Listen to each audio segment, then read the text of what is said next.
Bawannyondo ba kkooti nga bali wamu ne poliisi y'e Kabalagala ekulembeddwamu Robert Yagaba omukwanaganya wa poliisi n'omuntu wa bulijjo bakedde muyenga okufubutula munnamateeka Oscar Agaba mu nnyumba ya kalina egambibwa okuba nti amaze emyezi 7 nga nagisasula nkati abangi b'ebbanja lya nsimbi obukadde 26 bakonkonye ku geeti nga mpawaggulawo kutuusa omu bwawalampya ekikomera aggulirewo munda wakati mu kumufalaasira nga gy'abadde ayingira bwali embwa enkambwe.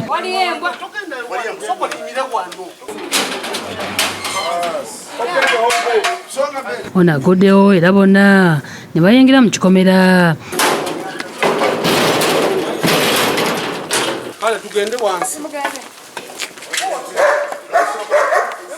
Ku nnyumba ennene wabaddewo enkalu okugigula nga bannyini balabise nga babadde beggalidde munda era wano Bawannyondo batandise okukoona emitayimbwa mu ngeri y'obuyonooneke nga yabawanyisiganya ebisongovu ne munnamateeka Agaba abadde yeggalidde munda.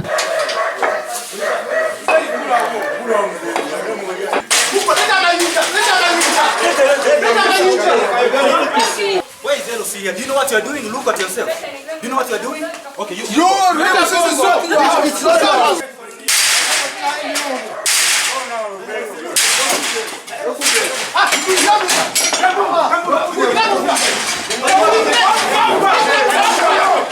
bakubye oluggi okutuusa lwe balugudde ne batandika okusombayo ebintu eby'ebbeeyi omubadde entebe n'ebirala nga n'ebitanda ebyakazibwako ery'amazongoto babipanguludde byonna ne babikasukwawo mu luggya Namasambala.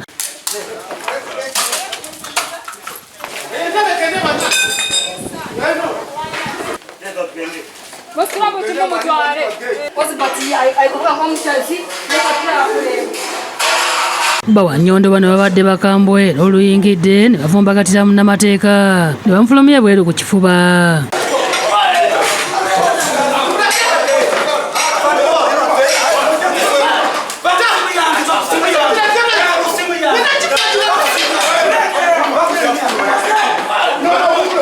Jidde Dachi n'atandika okukebera emmotoka ye ekika kya Range Rover era bw'atu n'agivuga okugifulumya ekikomera. Abooluganda lwa munnamateeka ono okubadde n'abaana nabo balabiddwako nga bafuluma bye bakutte entwala zaabwe. Kandi wano oluga hansi n'ogwamma.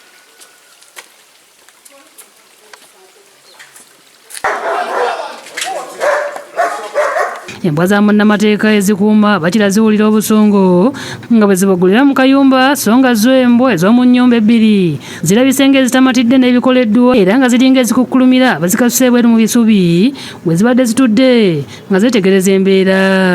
Doreen Mwebaze nannyini ennyumba eno ayogedde engeri munnamateeka ono gy'abadde amulumyamu omutwe. Mbadde n'omupangisa kumala emyaka 2 tenansi eyagwayo mu May.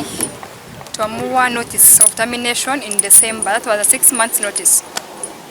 Naye tuwadde tumubanja emyezi 7 kuva December nga tasasula rent. Kati netugeza ku mediatinga nebigaana. Yagamba renovatinga nyumba atuwanja za ku renovatinga atubanja sente zasasula ba broker bamufuna eno nyumba. Mu tenancy agreement yaffe twawandika muti mupangisa talina kukola ki renovatinga nyumba nga tabulidde landlord. Manyi tuluma nnyo okusasulira mortgage kusasula nyumba walimu mupangisa nga tasasula rent ate ye nga agamba njagala frustratinga mortgage baleme ennyumba njigule ku bbeeyi y'ewansi. Yudaya Namyalo yakusakidde eggulu eno ku Lwabukedde TV.